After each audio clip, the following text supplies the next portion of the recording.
It's a sloppy crop drop, but hey, it'll do.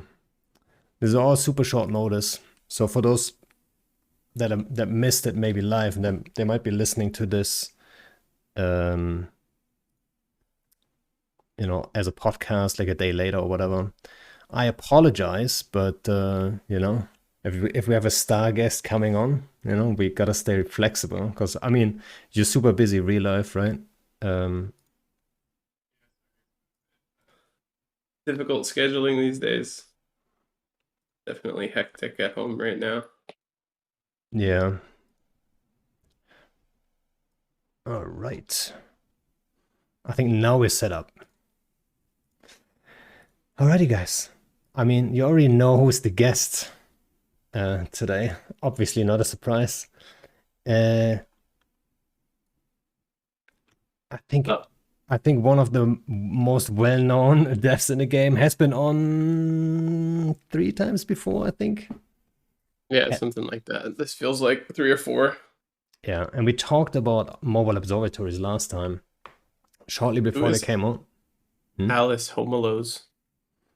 He's a Goon FC. Why? That's just what it says my name is on your card. Oh yeah, I didn't I'm switch a the Bomber card. FC. Oh yeah, you're right. You're right. See, I knew I forgot something. But that's, if it's so short notice, it's not gonna be perfect. How? You're fixed. Sweet. Yeah, I'm sorry, guys. Obviously, if this is a little bit more sloppy than you used to. Also, Miranda isn't here. She's in Berlin. She can't help me today. She's gonna be back for the next one, hopefully. All right. So, for those who wonder what we're gonna talk about, obviously, on the list is gonna be the new stuff, the crap sites, right? Yeah, that'd We be might fun to just talk about. Yeah, we might just talk about some older stuff too. Like I just mentioned the mobile observatories, because at the time we were only speculating, or I was speculating on how it would work out. And I gotta say, Mhm. like usually I'm pretty optimistic, but for that particular one, I was like, oh man, I don't know. I don't think it's gonna be like super bad or anything. But I was thinking, on average, maybe it's gonna disturb more content creators than it actually, is gonna remove Cloaky campers. Yeah, I remember you guys were worried. Yeah, I How, was. I how was. did it go? Well, I think I was wrong, right? And you know, I'm not afraid to admit it. I'm really not, right? Um, I don't think it disturbed any content creators, and it did. I think it had. Um, I mean, there's one particular thing, all right, which is the if you try to cloak up a saber and you do some sneaky stuff, especially on a larger scale, you gotta be early, right? So that's one situation that happened to me actually during the war. I cloak up that saber Mm. and know they want to use that jump bridge, right? So my saber is like way behind that jump bridge, cloaked up, ready to go. If that right fleet undocks, I decloak and bubble up. But it's in their staging. So in their staging, right before timer, they just drop a mobile observatory. And then I get decloaked, right? And you can't just cloak, up on grid when everyone sees it. You get reported, especially known alts. So yeah, I would argue right there in that particular niche kind of situation, maybe some content is being lost. But I think it's still a net positive overall. Right. So That's awesome. Good to hear. yeah, It's so funny congrats. You were you right. no, I mean I just that's you guys had a lot of legit worries and we had no idea. We were hoping that it wouldn't have as like that maybe there'd be some situations like you said, but it wouldn't be uh overall negative. So, but we don't know. We got to put stuff out there and see. And I was a little nervous after we talked to you guys, but glad it didn't end Oh, up you too were? bad. I mean, it's just with stuff like that, it's especially, that feature was so much of a like a guess at psychology, like how trying to guess how much people use it, how much people feel affected by AFK cloaking, how it would get used in strategic environments. There's just no way for us to test. We hoped that we had a good angle and that we could adjust it, but we don't know. So, and then when, smart content, strategic focused people are like worried about it, we pay attention to that. And Oh, thanks. Did you just call me smart? sometimes at least smart. Wow. But yeah, it's funny though, you bring in, you mentioned this and some of the other stuff I know that you're interested in talking about today. It makes me realize that for the last month and a half or something, I've been so head down in crab mode that I'm way less up to date than usual. Like we spent so much time on Talos trying to kind of pick up daily topics and be really on top of what was going on. And we've started to bite off some bigger chunks. And so I've been like really focused on this feature for a little bit now, and I like I don't know where a lot of these things are at. I need after we ship this, I need to go back and kind of catch up in a way on some of the other stuff we've done in the last few months. Yeah, is there like do you guys plan on having like a part of a phase like in a year? I don't know, maybe like a particular month where you just go and say, okay, let's revisit all the stuff we did in a year. Maybe like at the end, where you just look at all the changes you did and how they worked out. Did they all work out as planned or completely go differently, good or bad? Yeah, I think since Talos started, we've had like a after the new year, basically, we've had a big kind of taking stock, going through all the releases from the last year, trying to look at where everything's at, and then line stuff up if it needs to be changed. Of course, we follow up quickly after each particular release, try and watch what happens. But I know at least this year, like for a lot of end of January, early February, we were just going back through everything from the last year and trying to go back and check up on everything, see if any adjustments were needed or see what had even happened. Because sometimes especially when we, if we made changes that like didn't have much effect, then we wouldn't necessarily notice unless we go back and check specifically. So it's good to go and follow up and, continue to whatever makes push more if something didn't have the effect we wanted. I think when something has a negative effect, we find out really quickly because everybody's angry about it. But when something has like kind of minimal effect, it's easy to miss it. So it's good to take that time. I imagine we'll do that again this year. Start of Yeah. the start of the year, go back a bit. Yeah, I think it's yeah, expectations are obviously always super high. And then like if you guys do something right, then everyone's gonna be like, yeah, obviously that's the right thing to do, right? Hmm. And if you do something wrong, like obviously that's the wrong call to do. So like everyone always like knows, um, you know. But also I think players have the same thing. Like you come up with a new thing, the crab thing, right? So everyone's focused on that. And everyone kind of forgets about the other stuff. Yeah, Like which is actually ESS kind of the and point. A big part of our, team mission was to keep doing new enough stuff that we didn't have to like sit too long focused on one. I think it's uh, as just a excited gamer person, it's fun to have new stuff to figure out. And if we spend too long, especially with something that's frustrating, but even if we just spend too long kind of focused on the same systems, it gets old. So it's fun to have new stuff. But yeah. yeah, have to do that in a sustainable way too. It's obviously not good to like have some flashy new and then forget about it and then new flashy new and 20 years later have a bunch of debt you can't get out from under. But trying to balance that. But so Eve is arguably, it probably is the most complex game out there. Like it's like there's so many things, right? Like adding new There are so stuff. many things. Yeah, Yeah. adding new stuff and new stuff don't like isn't there like a limit at some point where it's like, man, it's getting too much for people, where it's like you don't even know anymore what's going on as a player. There's like a crap, there's an ESS, and then you have the BRM, and you have like there's so many things involving just simple nullsec life now, right? Yeah. Yeah, we've been talking about this a lot. I've had actually this week a couple really good conversations about this. It's really tricky.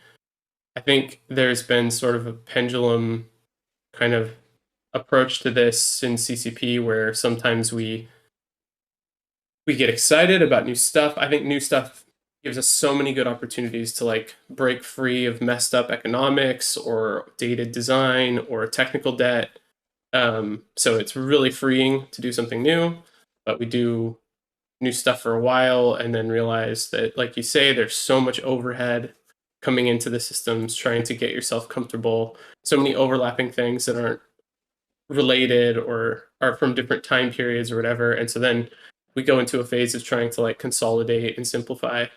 And but then eventually that feels constraining and slow and less interesting for players because it's just like rehashing systems they already have. So I think it's just swinging back and forth. We've been talking a lot about um, this week specifically trying to, I don't know, trying to make sure that even when we're doing new things, we're like weaving them better into existing systems so that you have a chance of, like some examples we are talking about is like abyss stuff, mutaplasmids, filaments, really cool, but probably both could have been better attached to established context so that you had some idea how they worked without having to totally learn something fresh. Like mutaplasmids could work in the industry window. They could work off of something like a blueprint. So the whole process, when you encountered it, works similar to something else you'd already encountered in the game and something that sort of maps to, you know, an intuitive process. And I think partly out of just wanting to move fast and always get like the simplest implementation, both from a tech perspective and a UX perspective, we skip those opportunities sometimes. Filament's another example where have a thing in your cargo and activate it is the simplest possible implementation. And there's really positive stuff about that. But also there's no other version of that in the game. So you have to learn that separate, which makes understanding how Potchman works or wormholes work or whatever more complicated. And so we're talking about just trying to be more conscientious about like working new systems into existing contexts, things people already have information about so that they're more natural to adopt and integrate. And, you know, Yeah, who and knows where that will lead us, but it feels like a healthy conversation because like you say, there's so much barrier to entry from all these different systems.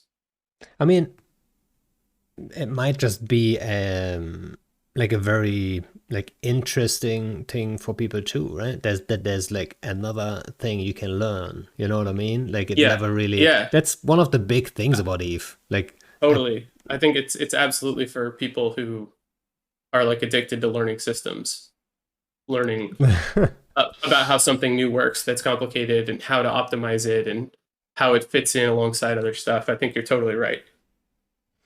so, Uh, but I mean that ties perfectly into what was my biggest surprise with the whole with the crab approach, right? mhm, Which was you guys were talking about capital sites for a while, and mhm. CSM and CCP, like you guys, have been reaching out to people, like just figuring out like what would people want, and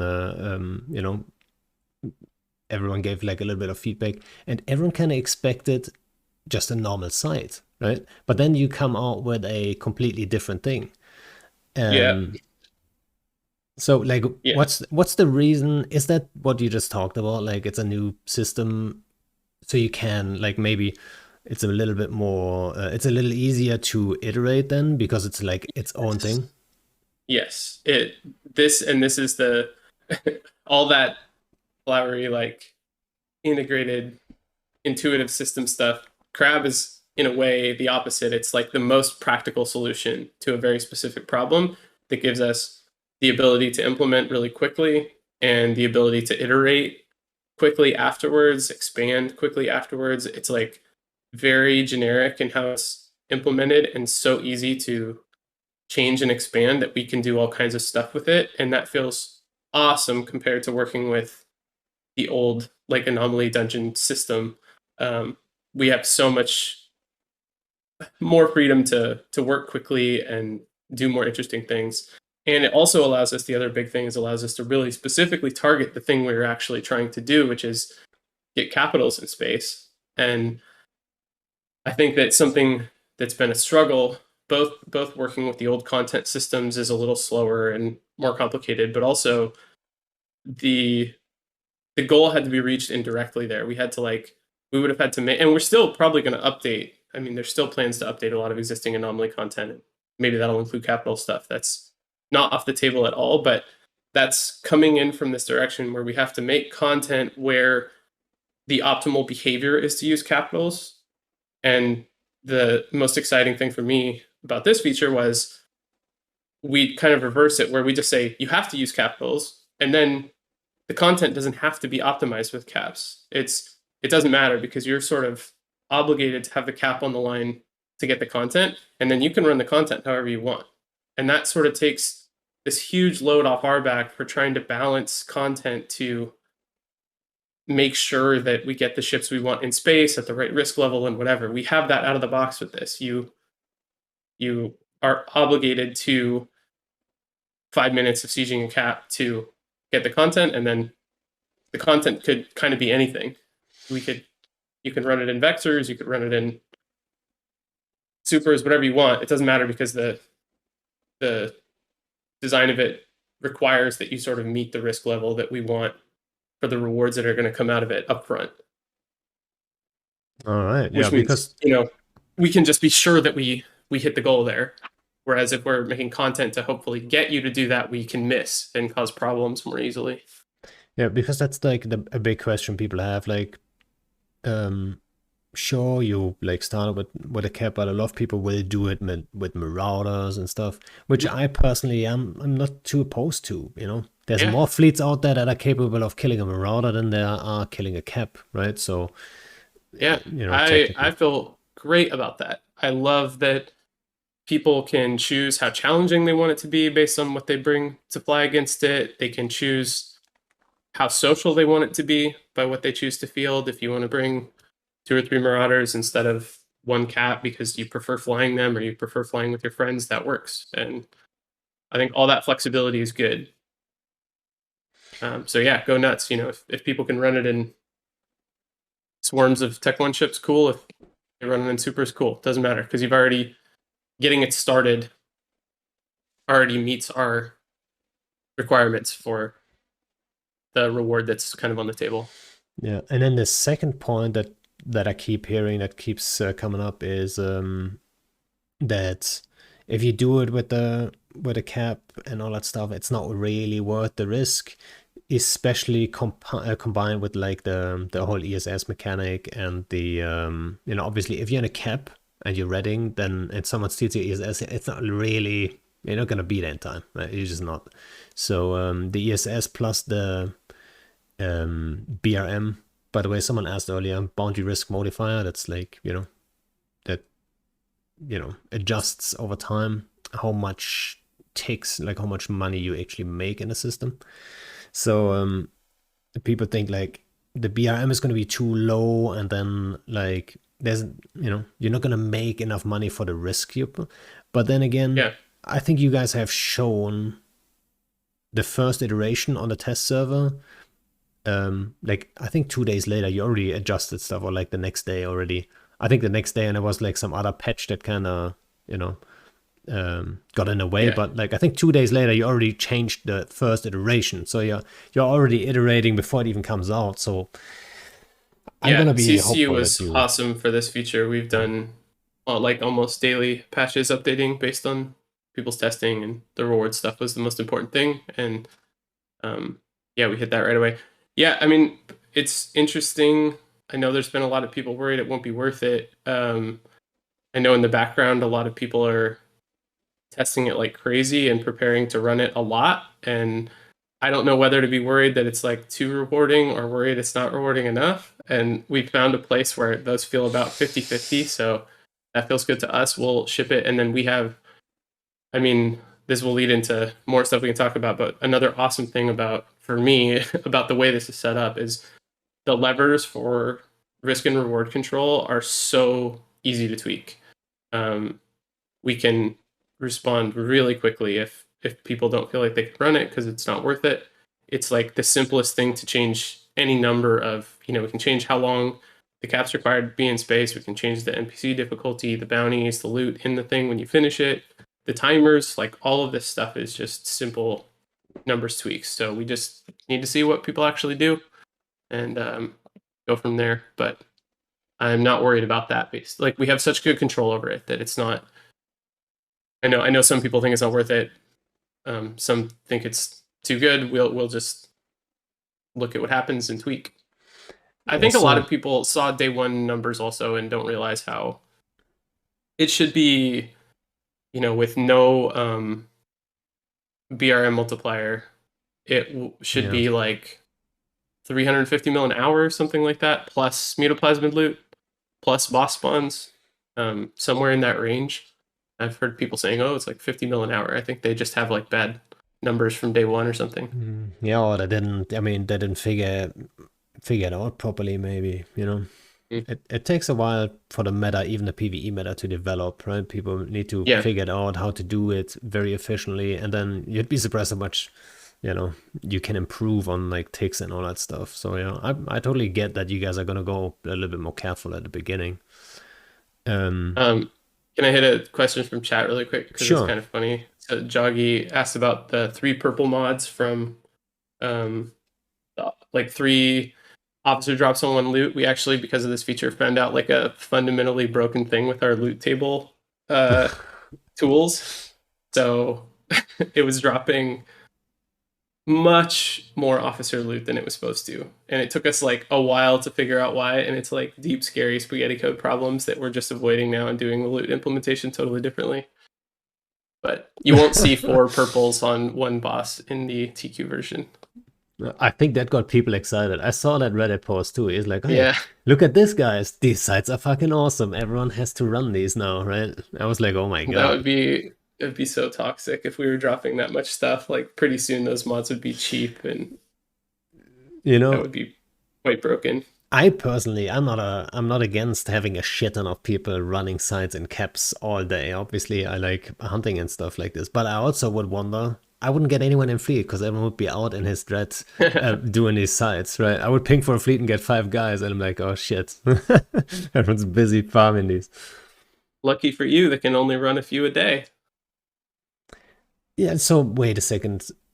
Per chance, like how's that limited actually? Yeah, have you looked at any of that yet?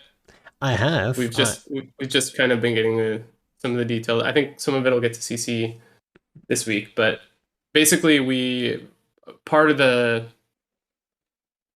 part of the move out of scarcity and into sort of more generous, lucrative opportunities is that they're gonna come with a lot more control and a lot more dynamic focus, meaning more diminishing returns, more emphasis on um, spreading opportunity dynamically so that it can't get like over farmed and over optimized in specific places or from specific people.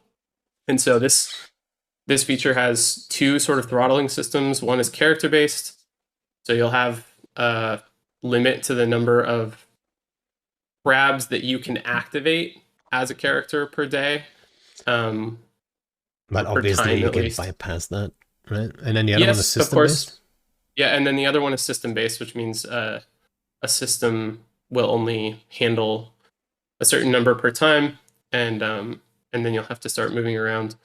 Which it's a little, I guess, harsher in the implementation than the um, BRM, but not necessarily harsher in the amount of ISK it allows for. Just it's like an on-off rather than this slow diminishing returns.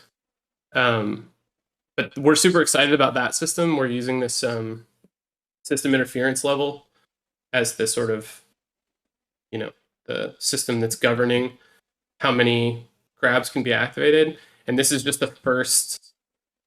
This is the first feature to use that system. That system interference thing is separate from the crab, and we hope to use it for other stuff so that you will be able to upgrade it or uh, pollute people's interference levels. Or we've even talked about stuff which I'm sure you would love. Things like have filaments that are more likely to target high interference systems so that if there's a lot of PvE going on, your interference level goes up, which maybe draws more hunters or whatever. There's all kinds of stuff that's possible by having like a more dynamic um, kind of overarching system attached to all PvE activities, or all activities in general, really. And so anyway, we're taking a step towards that with this, and we're stoked about that. And it's just another piece that we need to tune and tweak because it's pretty new.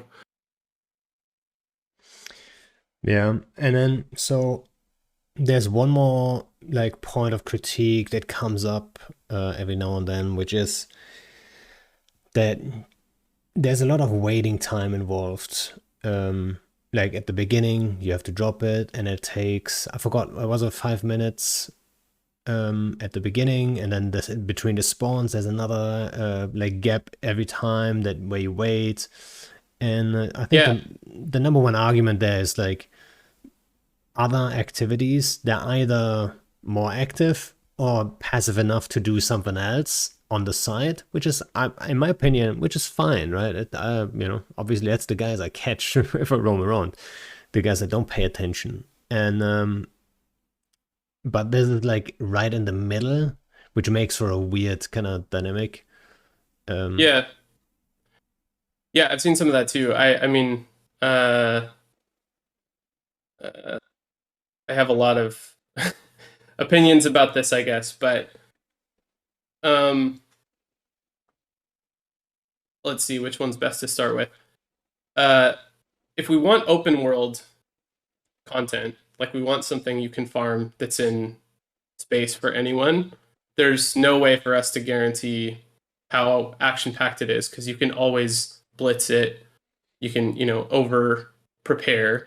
And part of the idea here, part of the reason there's timers and these required gaps is to make sure stuff's in space. I think you know, part of the problem with anomalies and a lot of our other content is you can make the time required for you to be vulnerable in space so low, and for us to get around that, I mean, I'm sure there's multiple ways, but just requiring stuff to be in space for a time period felt like a good way. If we can make sure you're paid well for that time, that felt like a good way to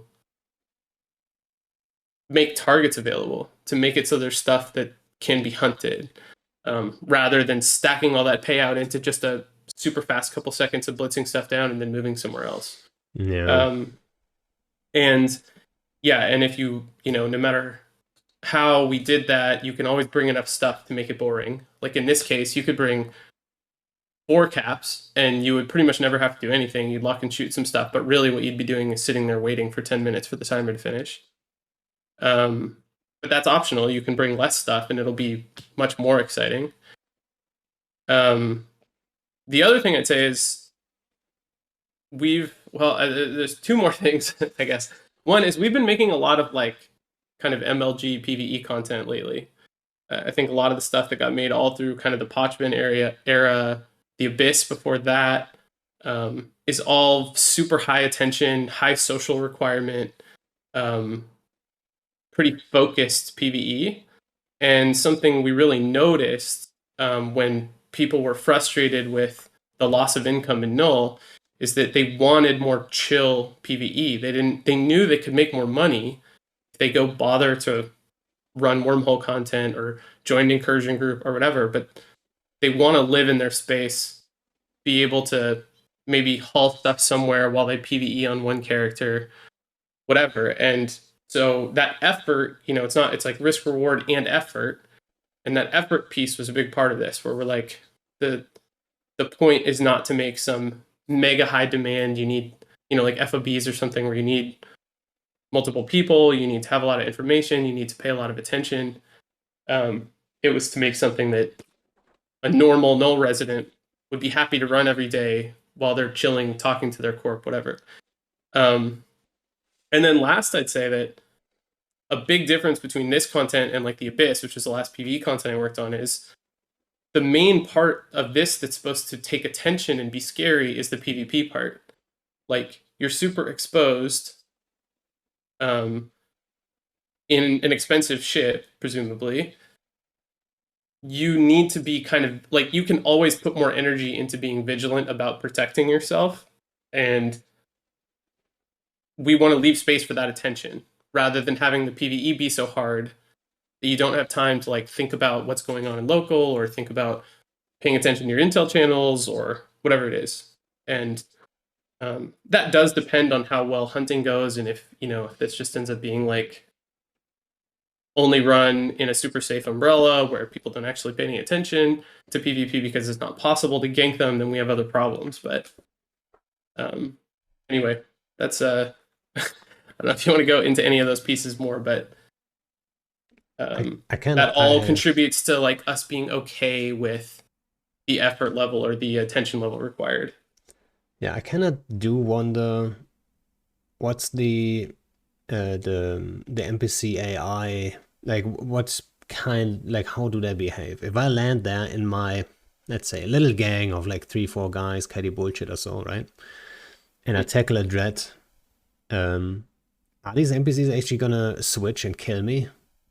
Um, Uh, they shouldn't right away. I need to do a little more testing on this, but there's a couple elements that influence that. One is how often the AI is up to switch targets. We have control over that. So if there's a long delay between when the NPCs will even consider switching, then your gang's pretty safe for at least a while every time they warp in. Um, and then also there is like threat level tracking by the NPCs based on a bunch of factors, how much damage things have done, logi, whatever. And so presumably coming into a site to gank cap that's been running the site, that cap will have a bunch of threat built up versus the NPCs, which will make them all want to right. stick to him more rather than switch targets to something else.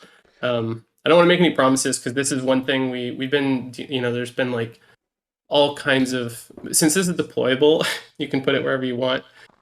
At least to begin with, you could put it wherever you want. There's been so many things already people have found that are busted, and we've been running around trying to, you know, make sure that the NPCs don't leash in weird ways, and make sure that you can't drop them on. The funniest one lately is apparently if you drop them next to were posts in low sec, the where post NPCs will kill the crab NPCs, and you can just kind of hang back, and it all takes care of itself. Yeah, people are gonna Um, come up with some weird stuff. They're gonna use them yeah, as bait too on day one. There's gonna be a lot of people warping to these and just landing I in a mean, bubble. man, I can't say everyone's talked a ton about the content itself, and I'm just excited for all of this kind of stuff, like baiting Same. people, I'm not gonna run arguments these over sites. who. Right now they're limited to one concurrent per system. You can only have one of the deployables active per system. Oh, wasn't So, it like, 3? Didn't I read it 3? was three, All yeah. right. Now it's one. So, like, who gets that one? You know, Oh, who gets you to mean use the alliance system drama? interference? Is that content too now? Yes, yes. Yeah, I People have talked guess about trying to drop them in enemy space to burn their BRMs or burn their system interference in hostile space. That sounds hilarious because to do that, it means you have to siege a cap in enemy space that's like to do dropping that. raw cards on someone's ice belt to steal their Yeah. ice. Um, all of this kind of stuff is, I hope, even a fraction of it comes true because it all sounds hilarious. And to me, none of this has to do, like, the PvE itself is sort of, it's a requirement to make it all work, but it's not the interesting part. The interesting part is all the sandbox stuff. And I'm pumped about that because, like, that was, the Abyss was, I think, really strong PvE. A lot of the invasion PvE is well made PvE content, but like the Abyss especially was really low on sandbox stuff, on social stuff, and hopefully this feature is going to be really big on that. Lots of arguing, lots of tricks, lots of double crossing. I hope. Yeah, but wouldn't you? So one thing I'm gonna say is gonna happen on day one. Like I said, people are gonna put it up, use it as bait. Certain areas where there's a lot of traffic and stuff. Wouldn't you just like say like you can only put it up like so many AU from a planet, for example? So it can't be like on a deep safe where you can't really descan. You're gonna land in a bubble anyway, and you cannot. Yeah, we have talked about it might have been better to start from. We actually super early on we did talk about that, using a specific location, using the sun, or using planet proximity, You or can only put it on the sun on zero. It would be funny. yeah. There's obviously that wouldn't work great, but we ended up going to like this more open because just always I'd rather default to giving people options because who knows.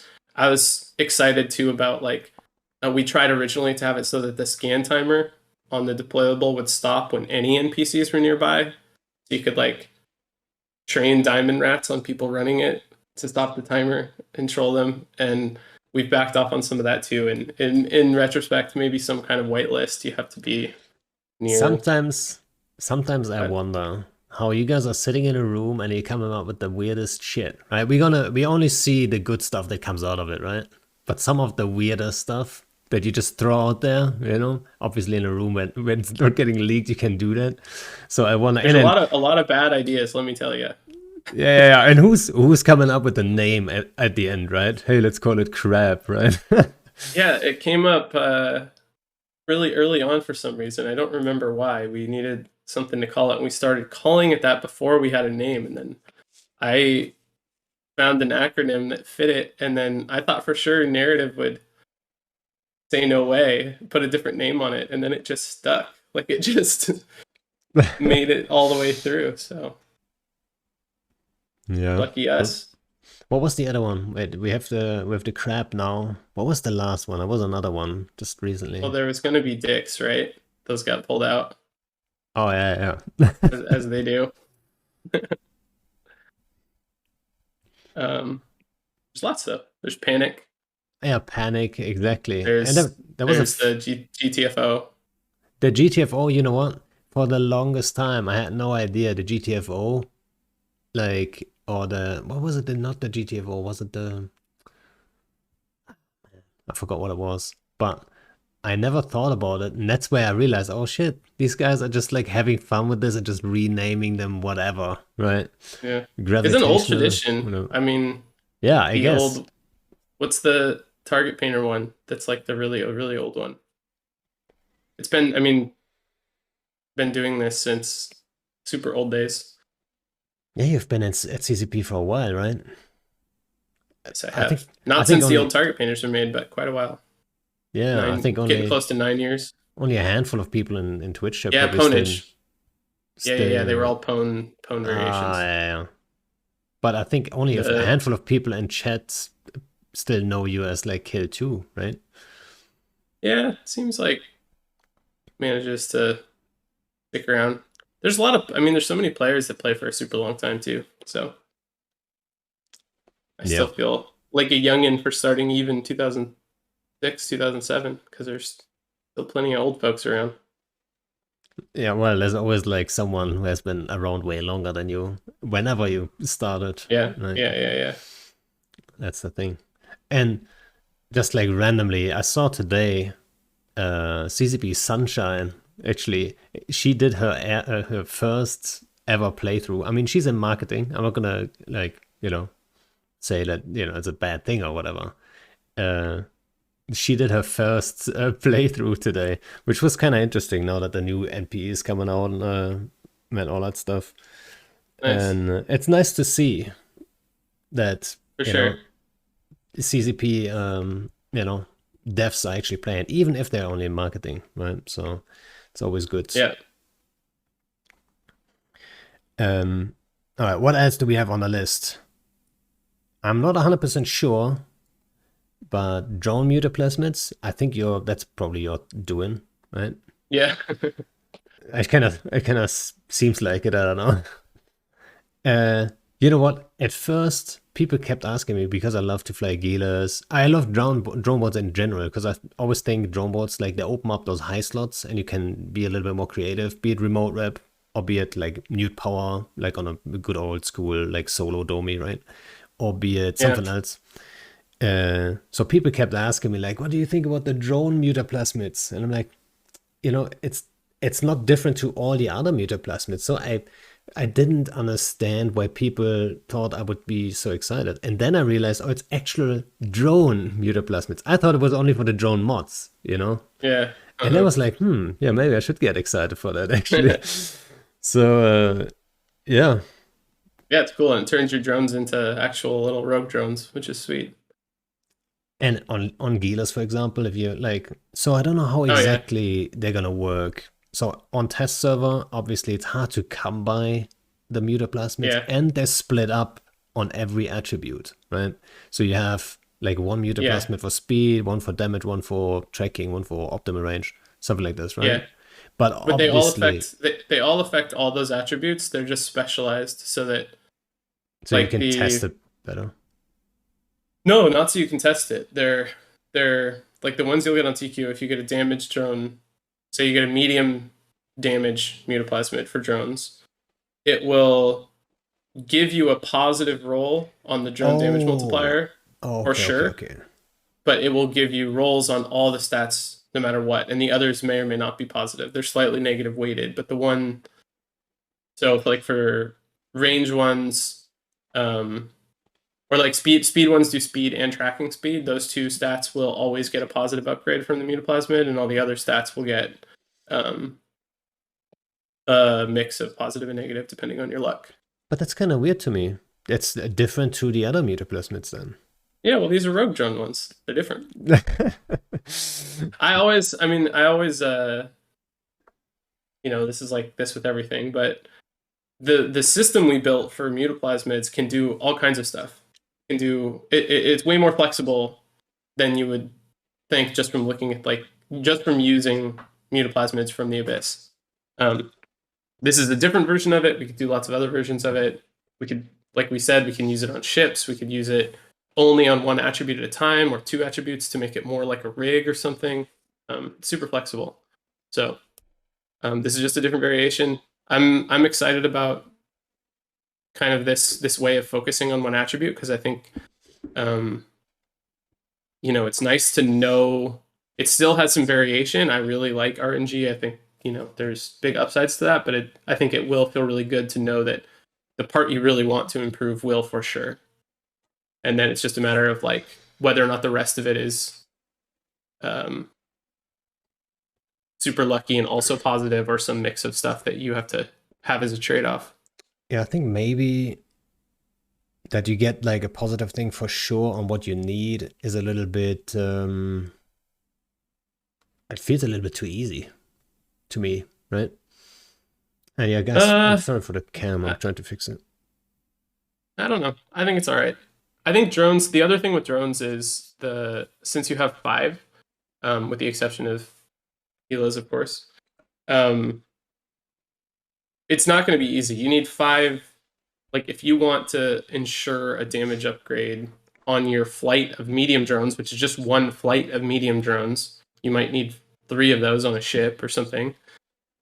For one flight, you need five mutaplasmids. And then you need them all to have the stat that you want to improve. And then the amount that stat improves is going to vary. And then the amount of the other stats penalizing it is going to vary. So I think it's actually really hard. Like if you want a full, like say you want two heavy flights for your Ishtar, and each heavy flight is guaranteed, and you want to have at least like 10% more damage than normal, it's a lot of work. You need 10 damage mutaplasmids to make sure that's going to happen pretty much. And that's a ton compared to if you want a 10% damage Right. increase on a Yeah. projectile ship where you just need one gyro to roll well.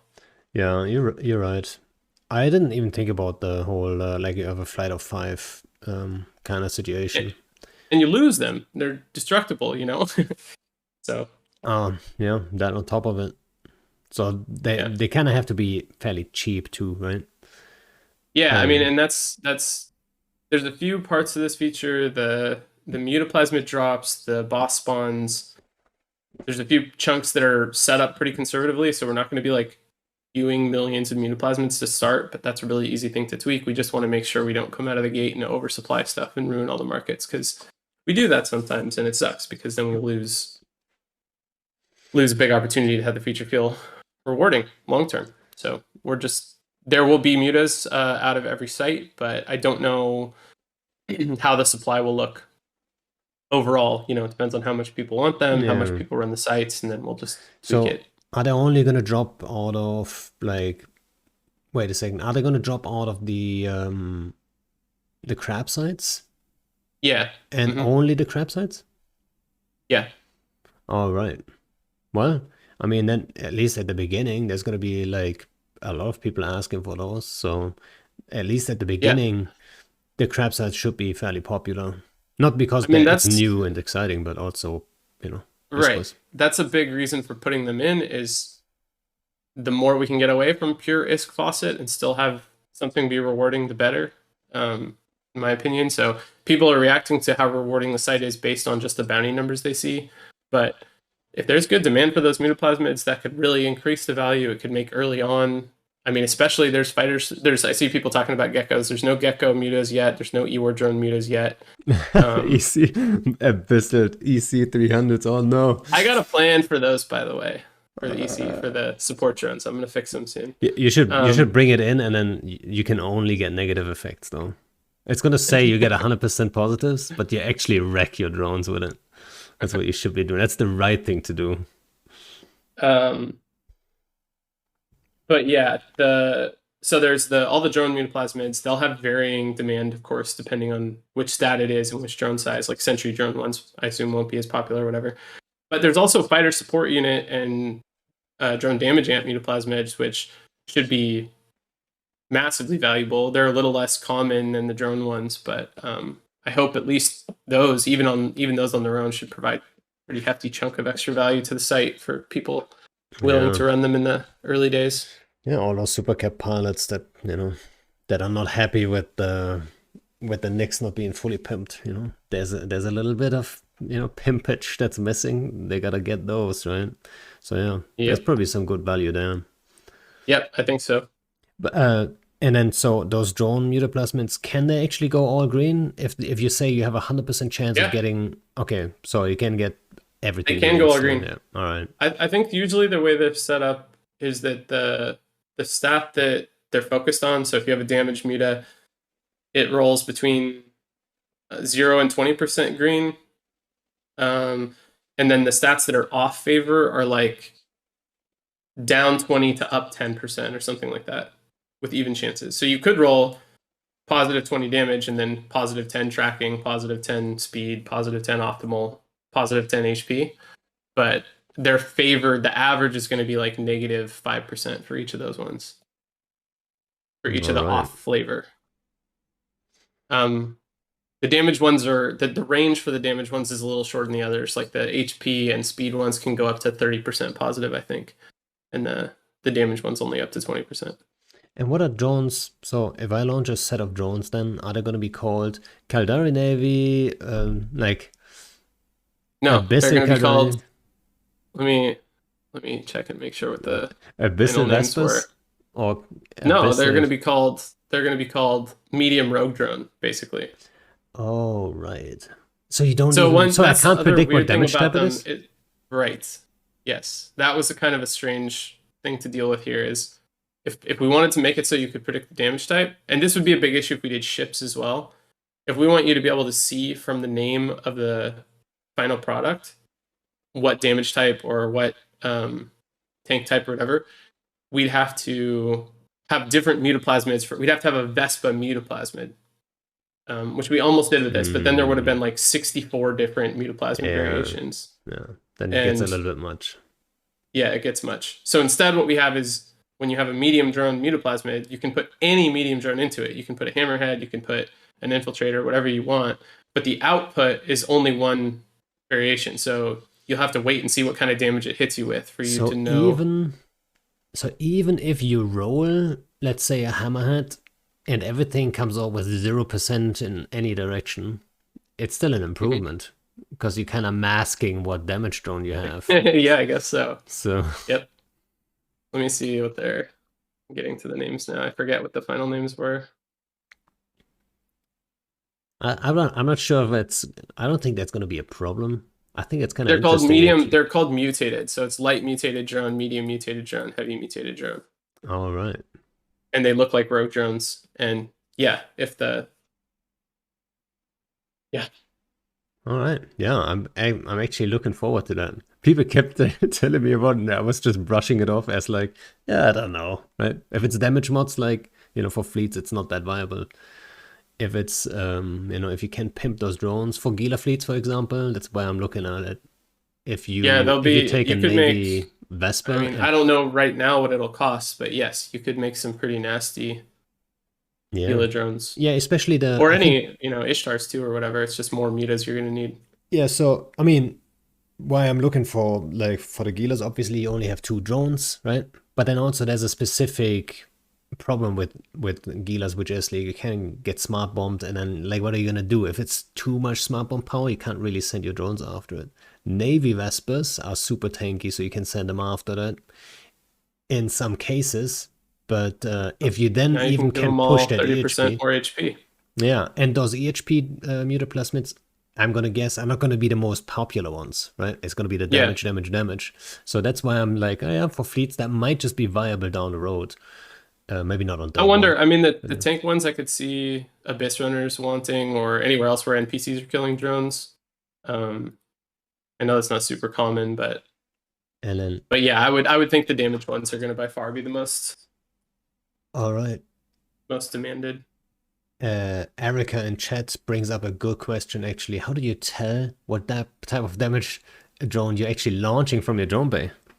You can't. You're gonna have to put them and load them in groups. After, you're gonna have to look at You, them either in show info, or you can look. You can look. You can always hover a mutated type and see what the inputs were, so you can see in the tooltip what you put into it, and then put them in groups. But if you're just trying to figure out what to launch and they're not in groups, you won't be able to tell from without going to dig a little into. you better undocked prepared. You better undock prepared. Um, Or just not worry about what damage type and launch ones that are all the same size. yeah, it's gonna be interesting. It's gonna be fun to see. People are gonna make mistakes with them too. Yeah. Yeah, we'll see. So one thing I actually forgot to bring up, I don't know why we kind of skipped over it, about the crab stuff, which I haven't actually read anything about, but yeah, maybe you can explain what it has to do with like qubits and interference. I have no idea what exactly you know that means. Like it's like it has to do with the crab stuff, but maybe you're gonna have a better We answer. talked about it before. That's the like the limits on. So the qubits is like a character cap on the number of times you can link to start the deployable All per right. time. So you accumulate them, then you can use them all up. If you link a certain amount of times, I don't know what that number is going to turn out to be exactly, but like after too many links back to back to back, you can't link anymore. You need a different character. And then the system interference is the same. Well, it ticks down, builds up as you use deployables. And if you use too many, it gets too high. You can't use any more until it comes down a bit. All right. All right. Because I had it on the So list because it was like someone mentioned it. I was like, wait a second. I don't know, but might as well ask, right? yeah, So, I mean, I think it's definitely catching people off guard a bit because it came in late. We had the plans for it, but it was the last piece implemented. So we were getting the deployable working first. So the first CC versions didn't have these systems in, but they're there now. We're working on numbers, and it was actually a really interesting discussion with the CSM about this. One of the big things we got kind of whenever we talked to players about working on capital sites was trying to make sure that they can't just like be farmed to infinity by degenerates in hidden regions or by bots or whatever. Like force some diversity across the map and across the player base. And actually, I think the CSM went a little overboard, and now they're kind of not sure they should have pushed it so hard. But they were kind of saying make it as harsh as possible, like spread out as much as you can, because we don't want isolated umbrellas of stuff. And that all lines up with what we've been wanting to work towards an ecosystem anyway, which is why you see systems like the BRM. We want to reward people in risky space. We want to keep people from getting positive feedback for continuing to do something in one area and building up infrastructure just around one particular spot. So hopefully these help with that. And I saw someone mention that they're not for U.S. time zone. This is all time zone independent. They're adjusting over time independent of downtime. So it's not like it resets every day when the server comes up. I was about to ask it actually. Yeah, it just rolls based on when it was used. So All right. So there's a timer just running in the background, and then yeah, 24 hours. Or maybe it shouldn't be 24 hours. Maybe it should be a little less, right? Right. I because think it is a little less. uh, I think it's less. It's not just on a perfect 24-hour cycle. I think because it's on a much shorter cycle actually. It's like every whatever 6 hours or something. I don't remember. This is we've done this kind of in combo with Team Axiom, which is doing more of the ecosystem stuff. And actually, these systems, I mentioned this a little earlier, but both teams, there's interesting things my team's excited about doing with it, and on kind of a larger scale, Axiom's excited about having some new um, ways to move behavior around, reward people for doing different things with something like this interference. Like I was saying earlier, sending filaments to noisy, like to high interference systems, or letting people upgrade the amount of interference their system can handle. This kind of stuff is all super interesting to us. So we're establishing it with a pretty simple feature, but we're hoping to lean into it a lot over the next little bit. sounds good. So you mentioned filaments, right? Earlier today, we were on like a little co-brawl, and someone, Erica actually, who was in chat, uh, brought something up that was kind of interesting, right? So we filament 4 times in a row, and we didn't get lucky. That's just how it is. We didn't get lucky to get like right into action or whatever. We landed in like friendly space and all that stuff, right? And so that brought up the question of like, what's the actual like metric that's used? Like what, like the signals are supposed to like filament you into active space, right? And I know you can't answer this, right? I'm just Oh, saying.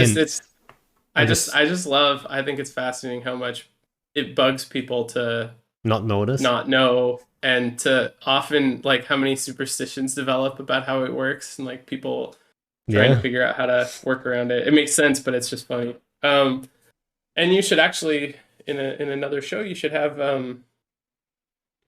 what's his CCP name? Your Signal. guy that yeah, Signal. He'd be more I mean he made it, so he would be excited to talk about it, but Yeah, I asked him, and he said he got the answer. But I mean so there's some, for the signals there's just some criteria that is it named after him actually? The I think signal that was ones. kind of a happy coincidence. I think actually narrative named it Signal without thinking Uh, about the fact that he was making it, and that was kind of happy accident. Um, but yeah, noise just takes all systems. Signal takes all systems that meet some criteria for activity, which uses a few metrics. And I don't know what the exact thresholds so are, but if they meet the criteria, they get into the list, and then it just picks from that list. yeah, so the big question that came up actually wasn't necessarily about like that's always the question, like what counts as an active system where it would filament you to, sure. But we were also wondering about the timing, right? So does it like how quick does it update? Because we got filamented Mm-hmm. into systems like twice or 3 times in a row where I felt They're like their time empty for zone a while. ended. Their time zone Yeah, yeah. ended like an Yeah, it's hour or totally two possible. ago, It right? probably uses last hour or last 30 minutes or something like that. You can talk to Signal about it. Can I grab a couple more questions people asked just quickly? I'm Sure, seeing in do it. chat. One is I'm gonna grab a beer. You answer the questions. okay, nice. One is gaming the system with alts. We're fine with that. This is kind of just a foot in the door, and I believe at least that even though yes, you can have, if you have infinite capital characters, you can keep rotating them and get around that limit. It adds some friction that's meaningful, and people will be more likely to see if their friend can start up a site for them, or see if someone in their corp is running it nearby, or decide to do something else rather than running a chain of alts. They'll do their limit, then they'll do something else because that's sort of suggested by the way the system works, and that sounds more fun for a session. Maybe I'm wrong. I mean, especially if the rewards are super high, people just do whatever they can to bypass that limit. But we want to start learning how people react to those limits in Eve because we don't have a lot of them, and with more of them, as long as they're not obnoxious and um, without purpose, we can do a lot of more interesting stuff. Jump fatigue obviously has a big history with a lot of um, uh, I don't know, a lot of discussion around it, but that was an example of a diminishing return system that has a positive effect overall on behavior. And we just want to start looking for more of those. There's a lot of good potential uses for them. There was one other system I saw. Diminishing Or returns, question. it reminds me of like faxes, right? I'm not sure. Yeah. I forgot the. I mean, I it's didn't get just the question. diminishing returns are such like a natural property of almost everything, and especially economic systems. I mean, it's just better. It just leads to a healthier place. I'm starting to notice that I said system like 100,000 times, but uh, I didn't notice. yeah, diminishing returns are way better for Eve, we think, than positive feedback loops, which is what there's been a lot of. Want to get to the point that if you overuse something, you got to change what you're doing, or you have some new consequence for it at least. You overuse it, it increases the risk that you see, or it creates opportunities for someone else to come in your space and do something new, rather than like embedding that behavior more and more and more to the point that that's like all that's happening there and no one can do anything about it, and you get crappy abundance type stuff like we had before. I can't remember. The other one was a lot simpler thing, but now I can't remember. Or I can't find it. Oh well. Guys, if you feel like you have a good question, just highlight it, right? It's easy to find them. Just fucking highlight it. I know people have been. I'm gonna acknowledge the people spamming about Haas or Nitras. It sounds fine to me. I'll try to see a chance to put that in someday. I think we talked about it at some point, but there's no plans right now. That's for sure. I Yeah. still got a blueprint. Might as well build it, I guess. Not sure if it's worth building it yet, but we'll get there one day. I see. I'm obsessing about finding this question. It's probably pointless because I see Paradox and Signal answering questions in chat helping me out. So. Oh, by the way, since someone says like filaments, I never like. So what I wanted to say about filaments, one suggestion would be a more focused filament. So let's say it's like a signal. There's certain areas where it would filament you because like certain areas are active. Let's say at any given time there's like 20, 30, 40, 50 different spots it could filament you to, right? But if you would focus it more on like just the 5 most active or whatever, right? Maybe it would promote more activity on filament gangs meeting each other, right? And then obviously if they have a higher chance of meeting each other, having more fun or more content that way, it would result in more filament gangs actually filamenting. So it would maybe snowball into like a it's definitely tempting to try and do something like this, but I don't know. I like me and Signal originally talked about a lot. The second there's a controllable or predictable part of it, even partially, it's more likely to get used as just a fast travel tool. And we just wanted to make sure and avoid that as much as possible so that we didn't have to limit use, because in this case, limiting use is not good because use just means roamers, which is awesome. And if there's anything that makes it more predictable, that just feels like each thing added is a better chance that someone finds a way to predictably teleport to their home system. I mean, we try to game it even without the predictability at some point, right? Yeah. I'm sure you've watched that, I think, probably, right? When we formed a massive Kiki fleet set up in a wormhole, and then we had everyone had a Dicta Alt or two, and then we filamented into random spots with a shit ton of Dictas, 20, 30, 40, 50 Dicta. I forgot how many it was. So they all were in little groups. And then we were in a drifter wormhole with a ton of connections, right? And then they would just shout where they have rockets ticket or whatever. And then we would quickly look that we get the connection and get there. Which, it kind of worked, but it kind of didn't. It was a little bit, it was a little bit too much. But I can totally see what you're saying. If it was any more predictable, I think we would have found a way to game it a little bit. Yeah. But at the same time, I mean, if you had the 5 most active, or let's say a list of the 10 most active systems, and then you would just say, okay, leave the first 5 out, nobody can really predict what the second set of 5 systems Hmm. where you would end up. That would be very hard to predict. Impossible, I would say. Yeah. Right?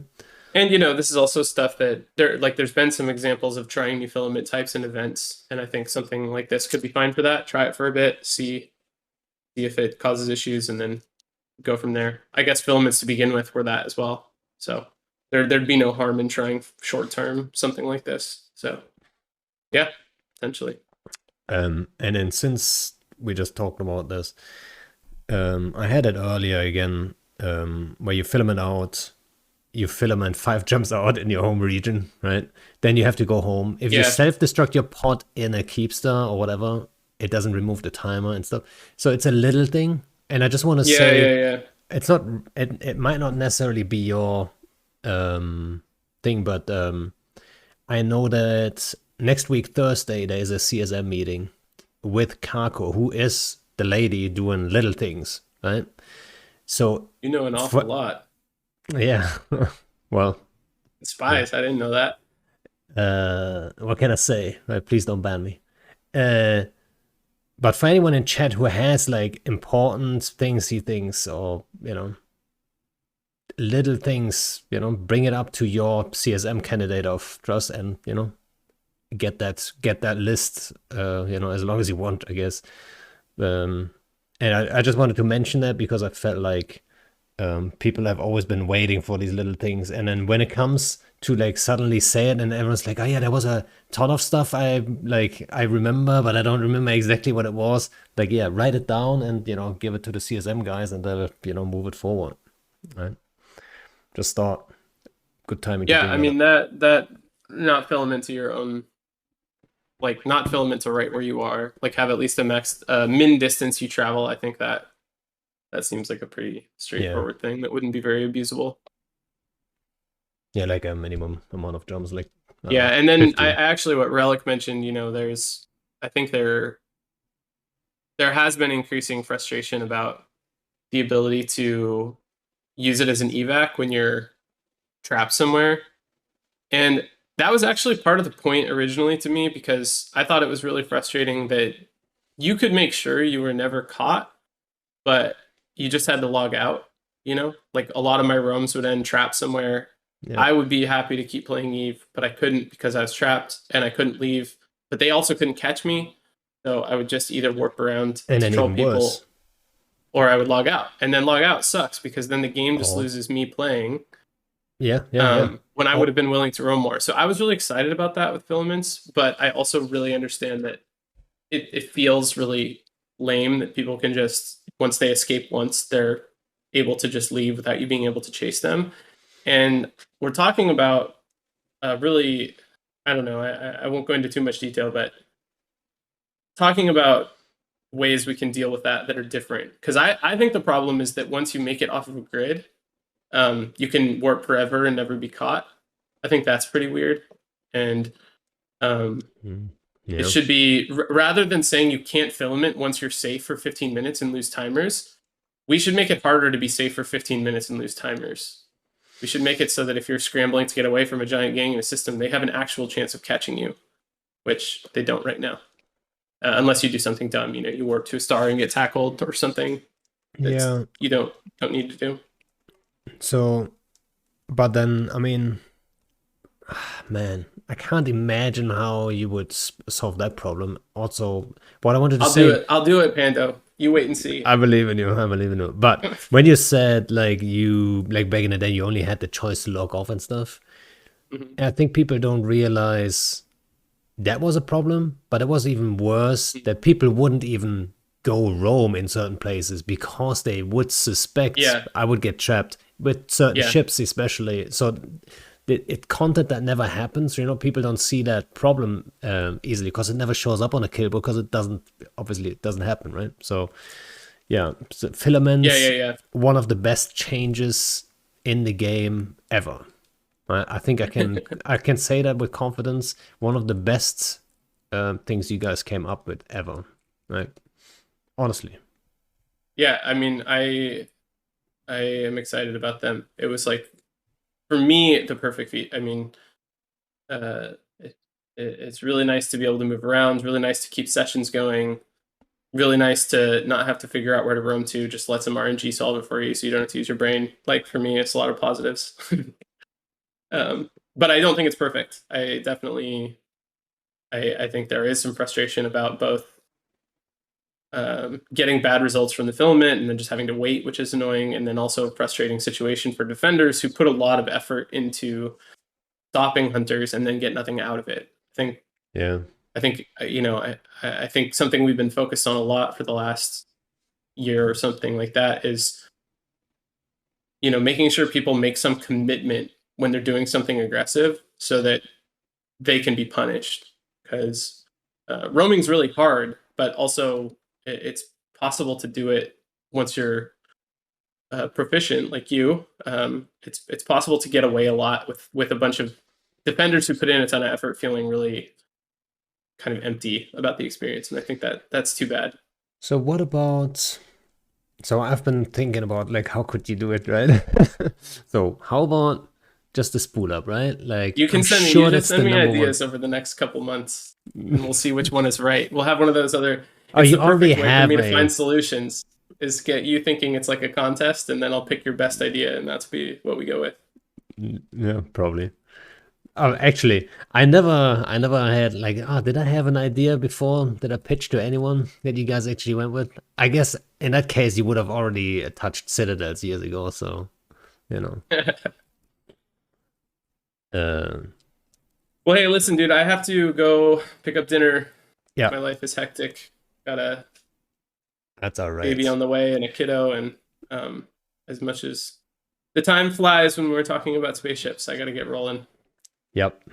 Um, thanks for coming on. And, you know, next time you have a big change or something, poke me. Yeah, We'll do it again. for And sure. Always good to stop by. alrighty. Then, guys, that's it for today. And thanks for hanging out. And hopefully, most questions were answered. I'm sure we missed some. We did our best. If you have any more questions, don't spam Rise, he's too busy. But if it's a really good question, you might as well try. Alrighty, guys. Yeah, thanks for hanging out. Take it easy. And Thanks for talking, man. See ya. yeah, see you guys around. Bye bye. Danke fürs Zuschauen.